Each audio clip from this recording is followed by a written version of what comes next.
Well, much ado, everybody. Welcome to another installment of Splash Pages Live Read. We are going to be reading Mike Mignola and the late, great Richard Corben's collaboration on Hellboy, the Crooked Man. We're fairly certain you'll figure out who is who, but we really hope you enjoy.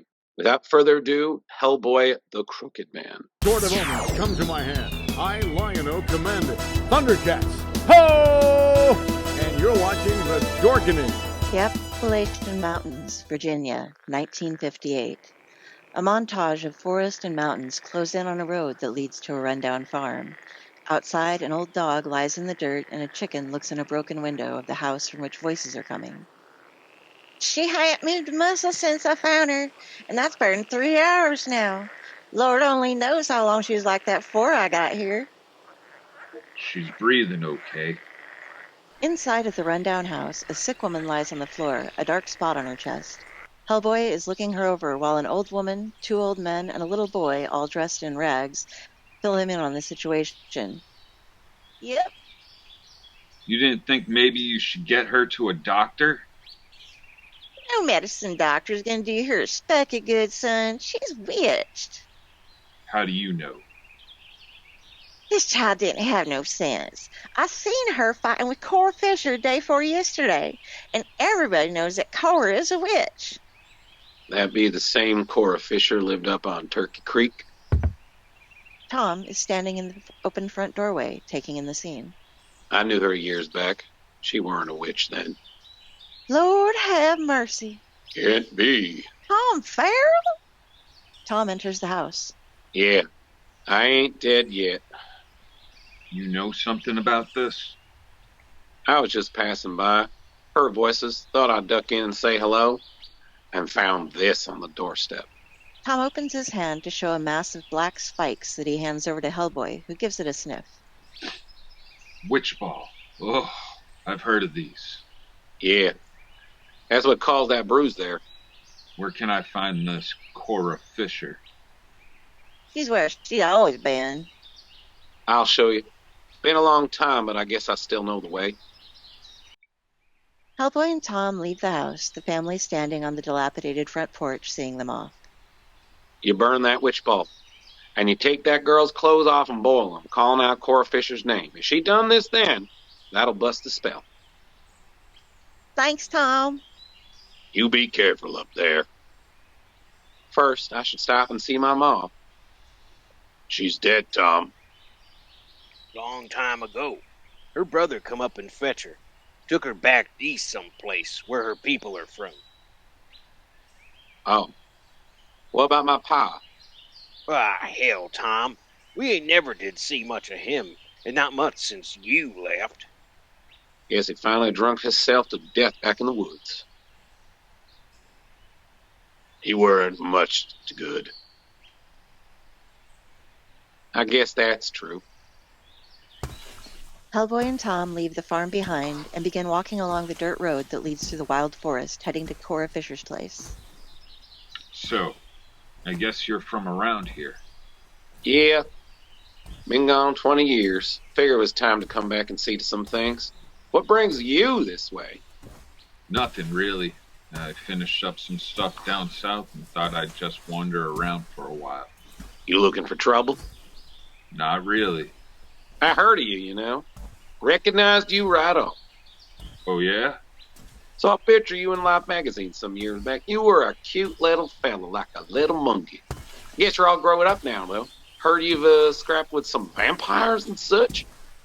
Couple times. All right. The path they have been walking on narrows. It crosses a small creek with a tiny waterfall. Flowers grow alongside the path now. In a large dead tree, an owl stares down at them, a small animal skull hanging from a branch beside it. Where are you from, if you don't mind me asking? It's okay. Back in 44, some guys found me in an old church in England.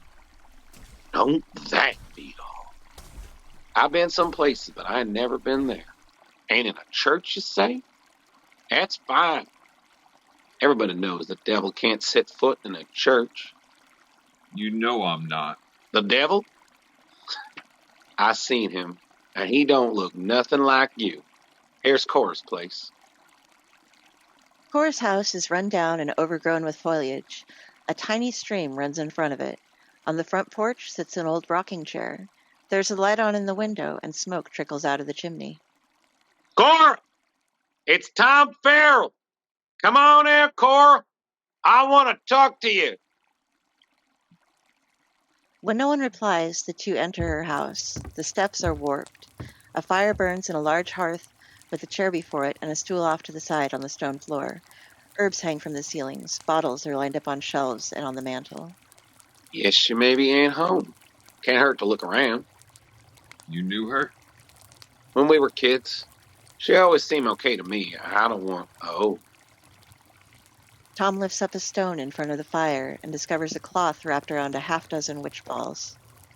More witch balls. Yeah. And look at this.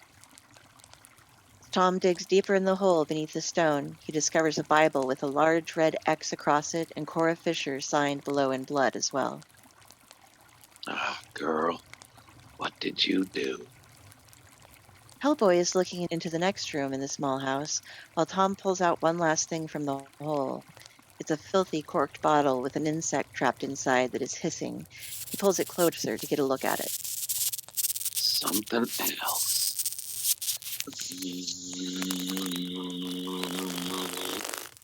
You don't scare me. I know. He knows. He knows you're coming. He's waiting. Tom? Tom joins Hellboy in the other room. There's a bed with a flowered quilt on it. A candle burns on the nightstand. A woman's skin is lying atop the bed, the window open behind it to the night. Hellboy lifts up a part of the skin. What do you make of this? Her skin. We'll wait till she comes back for it. Hellboy notices the bottle. What have you got there? Her demon familiar. I hate those. Sounds pretty mad. She got a cork in there pretty good. Maybe she was starving it. Tom sets the bottle on the table, and the two sit down to wait for Cora. Tom's back is against the wall by the hearth, and the fire gives an ambient glow and shadows their profiles. You said you saw the devil. 20 years ago. About a mile from this spot. Flashback to young Tom, holding down a branch to look upon something. I wasn't more than 15 then with no more sense than a sack full of nails. Her name was Effie Kolb. A naked Effie looks at young Tom, a branch barely covering her nudity. I knew right off she was nothing but trouble, but well, I was 15. She sure taught me some things. Young Tom and Effie hunch naked in the woods. Effie is showing Tom how to perform rituals. A circle with various symbols, bones, and stones is between them. She is drawing a triangle inside of it. A pile of bones from the skeleton of a small animal rests beside her.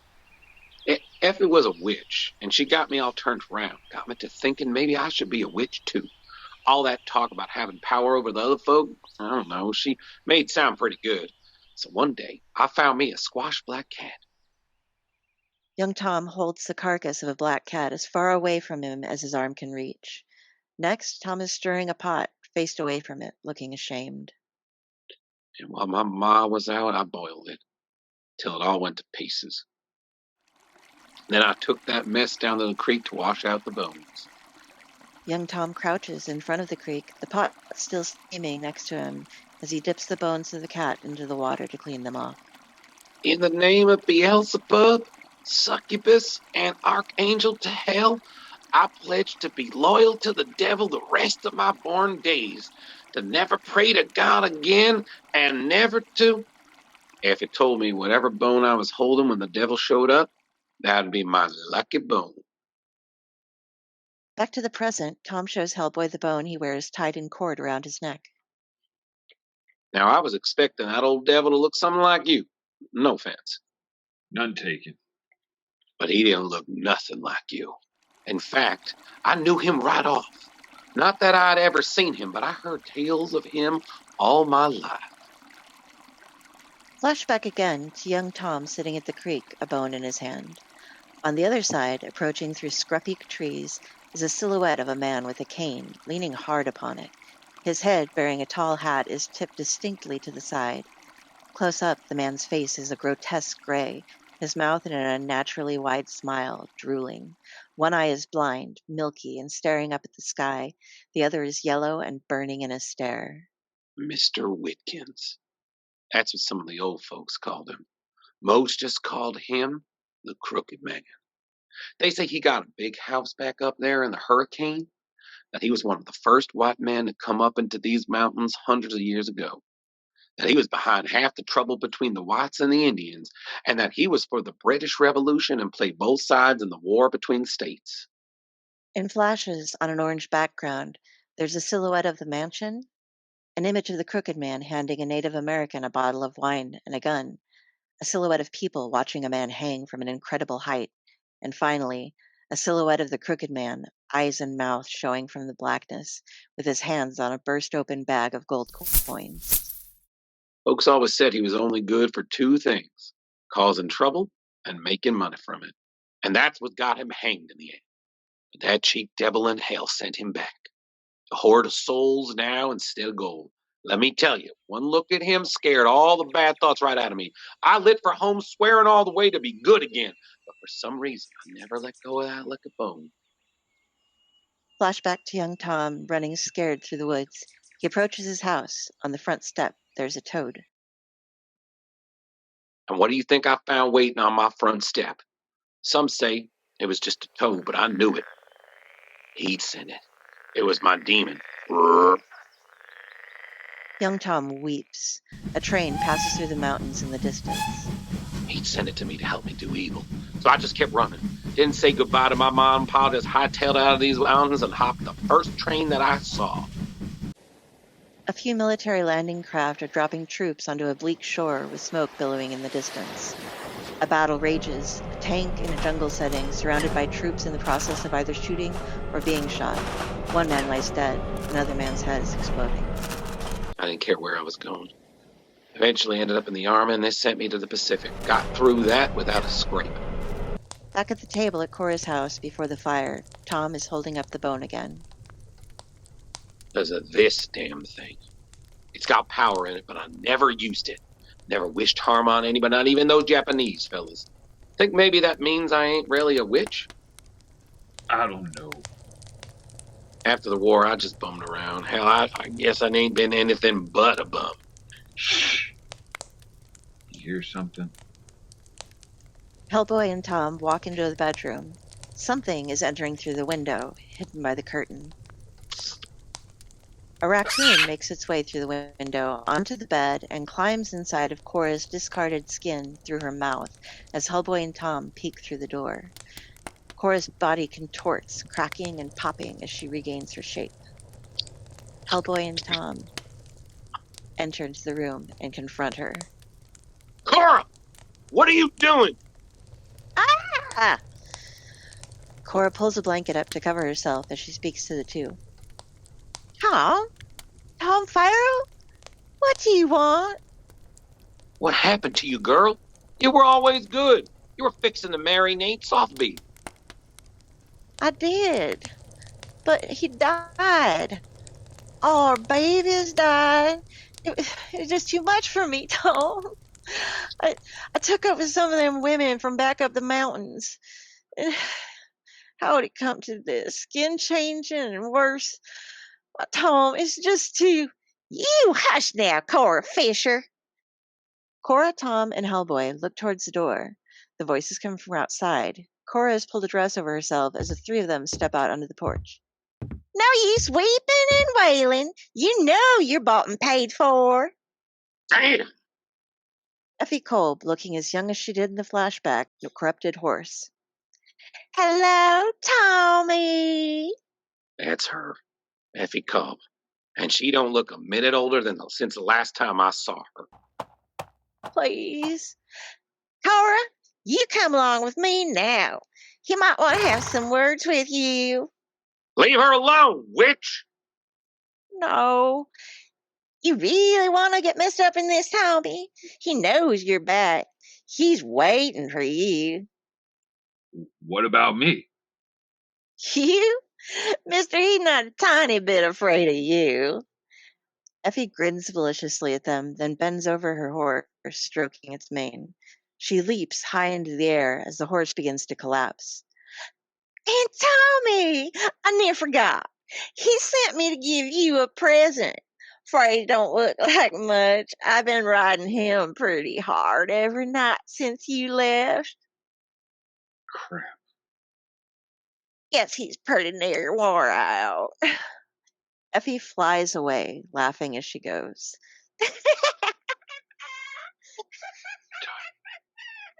Tom, Oh, no. you okay? Come on. Come. Tom struggles to get the bridle off the horse. When he finally does, it turns back into his father and collapses to the ground. Cora looks on in horror as Tom cradles his father's head. "Oh, Tom, that's your pa. I swear I didn't know nothing about this." I guess he didn't drink himself to death after all. Tommy, is that you, boy? You come home. You come. He's dead. She done this 'cause of me. Cora, you know if Reverend Watts is still up there? Charles Farrell is dead, his body even more emaciated than it was when he was a horse. "That's back up in the hurricane, Tom. You can't be thinking going up there. He's up there waiting for you." I guess that's true. Guess that's why I come back after all these years, to have it out with that devil. But not before I get this old man buried in church ground. You got maybe a clean sheet I can wrap him in? "I'll get something." Cora runs inside as Tom and Hellboy talk. The owl perched on her tree watches them. How about you, friend? Want to come along? I wouldn't miss it. I'd be happy for the company. Cora, you're coming along too. "What?" I came by my trouble by being plain stupid. But that girl had bad luck and came into this witch business through it, and it ain't fair she should burn for it. So we'll make that bastard let her go. Cora shuts herself back in the house and leans against the door, crying. The demon inside her insect bottle hisses. Tom and Hellboy look up the road towards the hurricane. A loud cracking sound resonates back at them. It's too late for me. He's gonna have me. If I can do right by her and my pa, I guess I will have done something. Cora has left her demon bottle behind, and its occupant is hissing. Through her open front door, the path is lit. An overhead view shows a long walk ahead with the trees thick on both sides. You want me to carry him for a while? No, I got him. You sure? Hellboy, Tom, and Cora walk close together through the grassy patch in the woods. Tom carries his father wrapped in a sheet from Cora's over his shoulder. Yeah. I figure this here's my burden to carry. It's like that felon in that old story. The one that had all his sins tied up in a sack on his back and he had to carry them. It's my penance, I guess. For all the foolishness of my youth. I guess you got your own burden to carry. I guess. You don't feel it yet. Guess not. You will. Yeah. One of these days. And that thing you're carrying, that's going to make these trouble of mine look like a tin full of can full of pennies. Tom, I can't go no further. Cora has stopped towards the bottom of the hill they were climbing. What's wrong? It's the mines. Old rusted machinery lays discarded beneath the trees. In open patches, rusting carts and broken boards are being taken over by the undergrowth. The mines? Coal mines. The mounds around here are snake full of tunnels. And they're down there. I hear 'em. They? Look at this here fella here. You think he can't handle any trouble that cook up? No, not the ones down there. The Malusian witches? The who? Malugin. Supposed to be descended from the settlers who disappeared at Roanoke Island, got mixed in with the Croatian Indians. There's all kind of crazy stories about them. Deformed witches wearing clothing and jewelry mostly made of bones and teeth grimaced menacingly in the night. No, I can't. They're supposed to be a special kind of evil. It's true. They were never around here much. Not till that big cave-in of '02. My pa used to tell me about it. 100 men got trapped down there, and for a day and a night, the air was full of them illusions. Flying up here and down into that mine. More deformed witches, these partially dressed in plain gray garments, some nude, fly through the sky over the forest. Pa says that there was some screaming down there for a while, but nothing. He figured those witches went down there to eat those fellas. I hate that kind of crap. And he never tell of any of those witches coming back up out of there again. Hellboy, Tom, and Cora are standing on the rusted tracks from one of the mines. From beneath the ground, horrible, filthy bodies crawl amongst rotting wooded boards and skeletons, their eyes shining in the dark.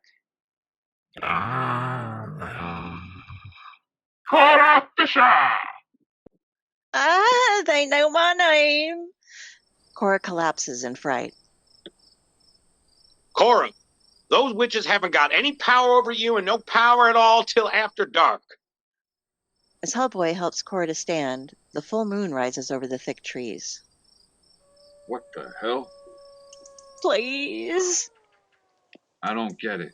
Shouldn't be past noon. Maybe I messed up coming this way. We're in the hurricane now. We're on the devil's time. Please! It's just this way's the shortest way to that church, and We'll be all right. Back underground, the witches are focusing on Cora. Cora Fisher?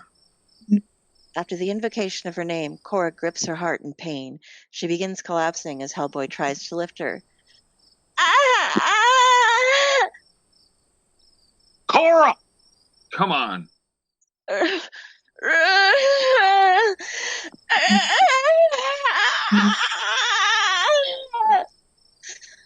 Giant green insect carapace crawls out of her mouth. Oh, Tom, run! Get out of here! I'm done for. You'll be all right. I know you never meant to do any bad stuff, and Cora, you got it. Witches' heads are all in a line beneath the earth, glowing eyes all staring in the same direction. Cora Fisher! Cora explodes into a mass of pale, writhing insects, bats, and reptiles, which attack Hellboy and Tom. Jeez. Cora! The creatures that were in Cora swarm the two, dropping them to the ground, suffocating and gnawing on them as they fight back. Yeah! Ah! Ugh. Ah! Yeah! Son of a... As Hellboy is overcome, it fades to black. In the dark, ghostly forms of the creatures surround him as he looks across the lawn towards an old church that gets closer and closer. Back in '44, some guys found me in an old church. A church, you say? That's fine. Everybody knows the devil can't set foot in a church. Inside of the church, at the altar, is a magnificent statue with a figure standing before it in a hooded cloak. The draperies in the window are blowing inwards wildly. You don't really believe that? The figure turns around and is a desiccated skeleton of Cora with a swarm crawling out of her. Do you? Hellboy is brought back from the dream as the last of the swarm are defeated and slither away. Ah! Cora! Yeah, jeez! I try not to do it, but I think maybe I used my lucky bone to get us out of there. I'm sure it'll be okay. No, it won't.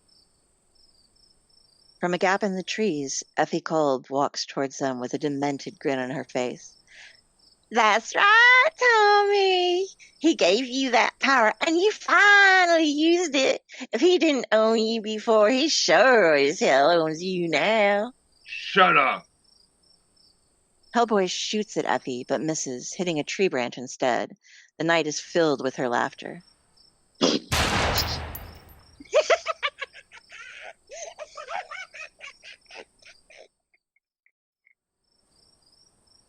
I kind of wish I'd taken a shot at her back when she was sitting on that horse.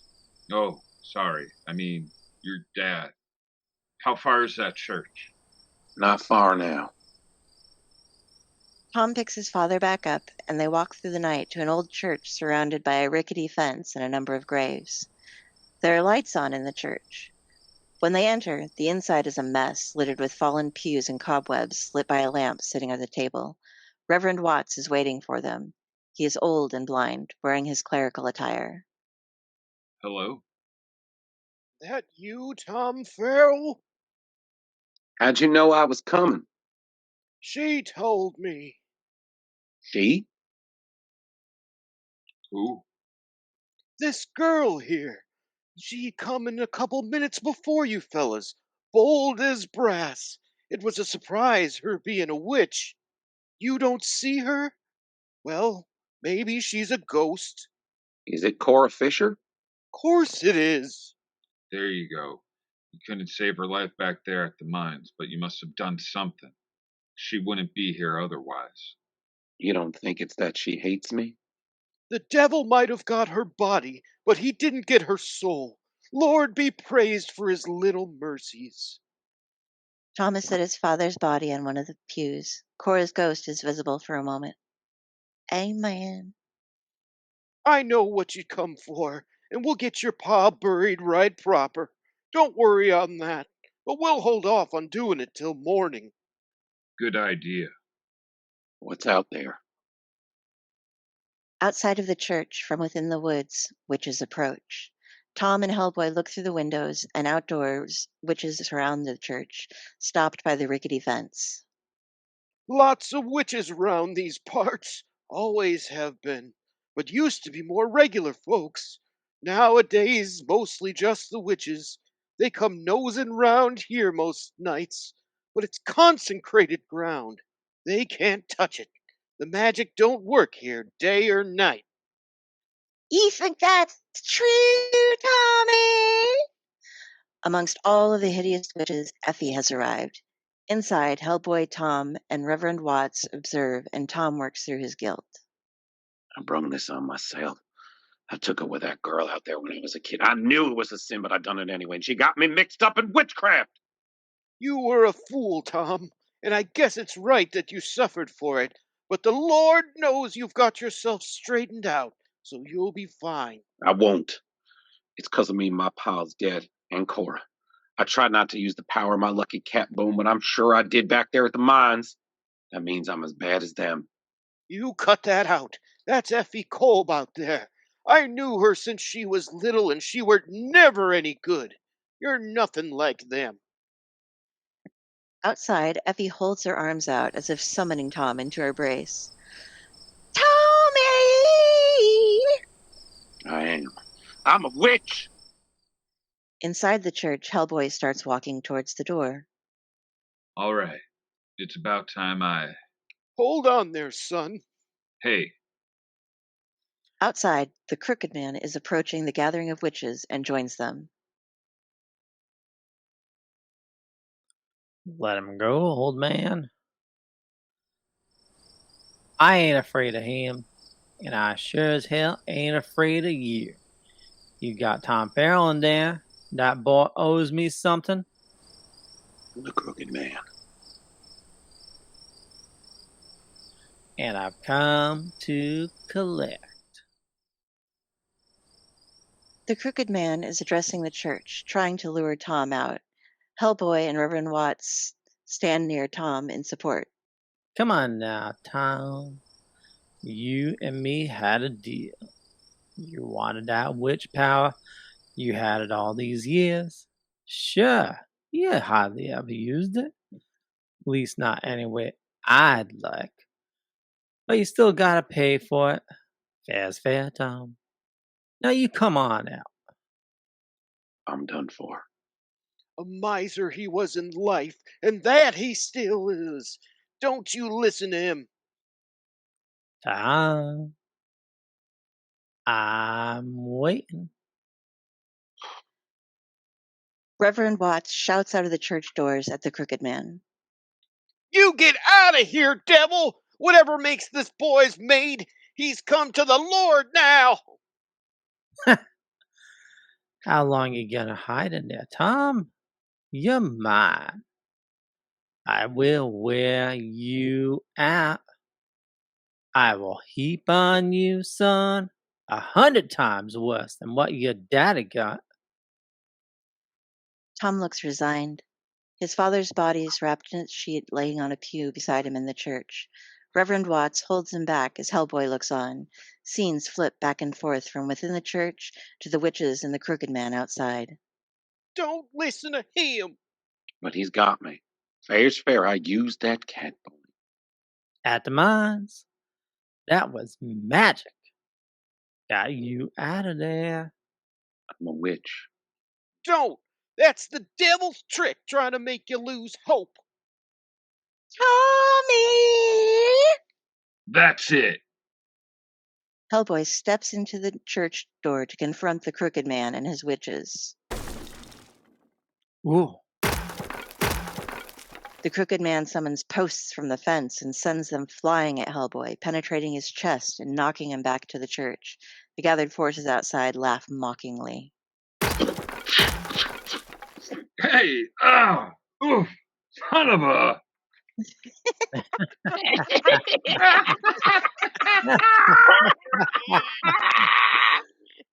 Reverend Watts helps Hellboy pull the posts from himself. Hold on! Come on, Tom. I've got other places to be tonight. Reverend Watts walks out of the church filled with rage and determination. Enough! Jeremiah Watkins! You want this boy? You come up here and fetch him yourself! Better be careful, priest. You don't want to scare me none. Fetch him clear on back to hell! Now both of you and me know he's mine. And that's fair. But I'll tell you what I'll do.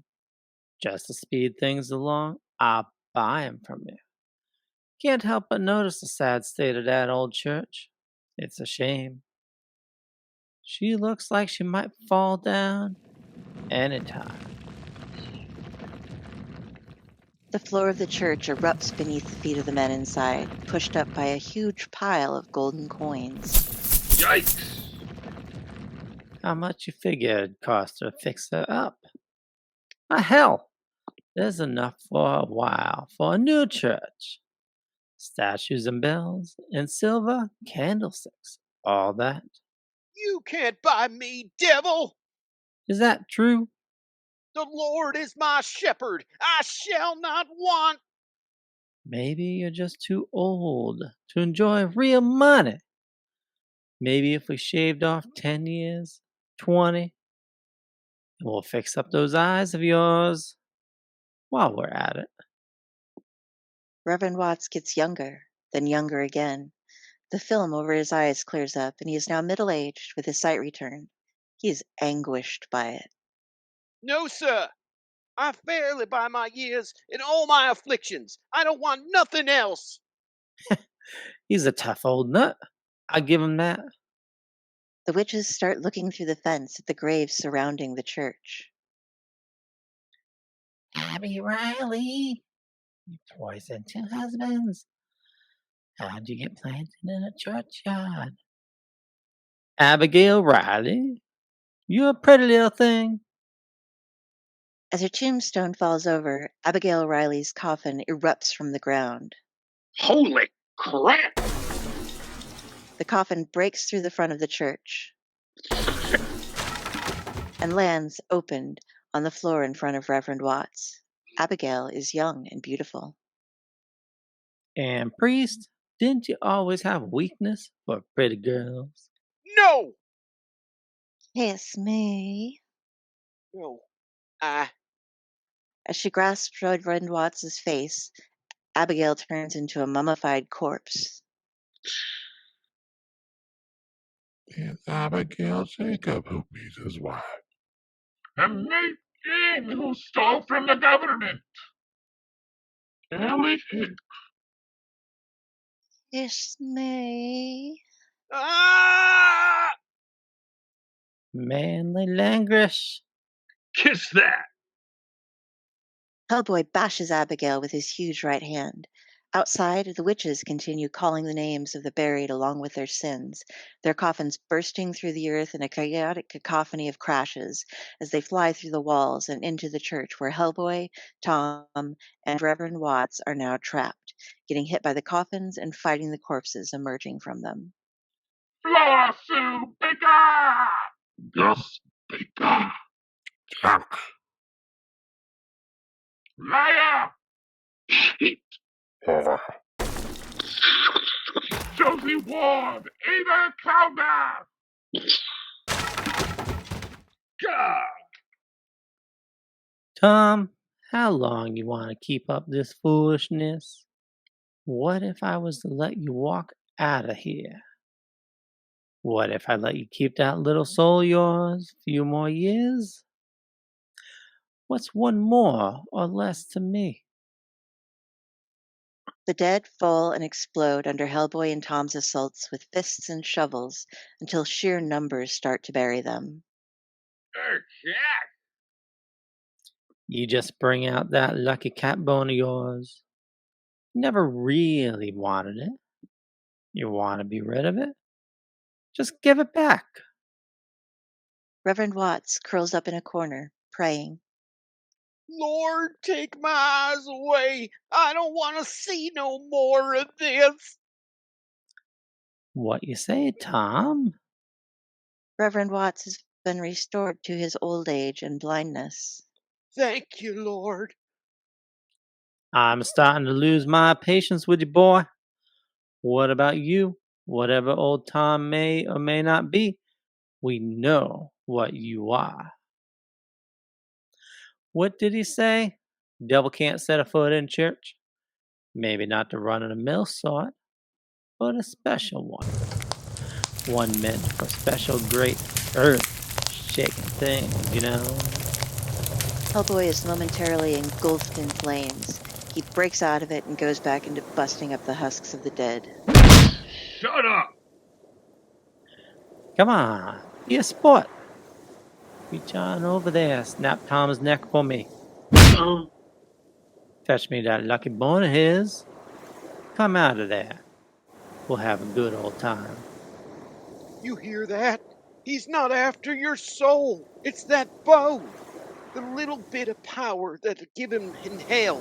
He can't stand to be parted with a nickel's worth. You not using that thing for mischief is driving him crazy. And you stealing from him? I never meant to. Reverend Watts is filled to the brim with the vengeance of the Lord as he works to free Tom from his thrall to the crooked man through the cat bone. You just hand it here. I'm all fired up. Gonna give it a crack at it. I think I'm gonna bust that evil wide open. I'm gonna squeeze it. I'm gonna squeeze the Holy Spirit into this thing. I feel it. I feel it. Now give me that shovel. What? His rod and his staff, they comfort me. Reverend Watts draws a cross on the shovel with the cat bone. It's burning a bright white light. He then hands the shovel to Hellboy. Now here, you take it. You know what to do. Why him? Shouldn't it be me that?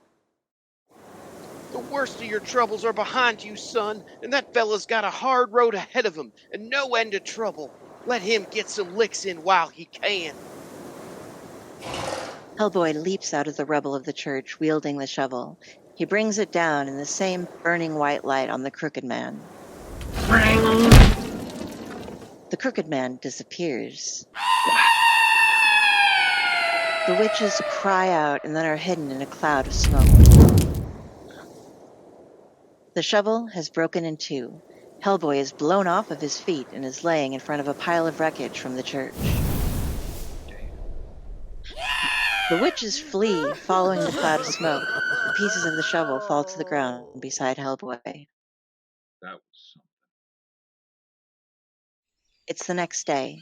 The sun is rising over the mountains, showing a massive rubble in the churchyard. A new wooden cross is in place bearing the name Charles E. Farrell. Hellboy, Tom, and Reverend Watts stand in attendance. Rest in peace, old man. I'm sorry I wasn't there for you. Life's rough, son. Rougher than some others. You just do the best you can. Guess I know where you fellas are headed. Crooked Man wants that bone back? Guess I'll give it to him. You already beat him. Gotta make sure. Then we'll come back and help you clean all this. Maybe we can put up a marker here for Cora Fisher. I bet she'd like that. Be careful up there. Thanks, Reverend. We'll be back. Hellboy and Tom leave the gates and walk off into the woods on their way to the Crooked Man's home. Reverend Watts stands before the wreck of a church with the ghost of Cora Fisher behind him. As far back as anybody can remember, this part of the mountain's been called the Hurricane. I never heard why. Indians say it's always been bad. They say there's ghosts and critters up here older than the flood. Hellboy and Tom walk once again in the darkness of the hurricane, full of dead trees, undergrowth, and strange animals. I can believe it. Wow. I guess this is the place. There ain't nothing natural about a place like that being way back in here. A huge Gothic mansion dominates the scenery, complete with sculptures and gargoyles. It is in pristine shape. I know what you want. You come for my gold, but you can't have it. It's mine. As they walk through the house, they find the Crooked Man's current form. It's coils of spines, teeth, crab-like claws, and eye stalks ending in human eyes. It rests upon a table in the house, surrounded by jars of coins. Jeez, that's kind of pathetic. I almost feel sorry for him. I don't. You want this, you old bastard? No! The jars all explode, and the remains of the Crooked Man crumble to mostly ash. Well, Yeah, I'm thinking about that gold, though. I'm thinking those were all the souls he got hold of over the years. If they were souls, what happened to them? Did I just set them free? Or did he take them back with him? Or did he take them with him back to hell? I don't know.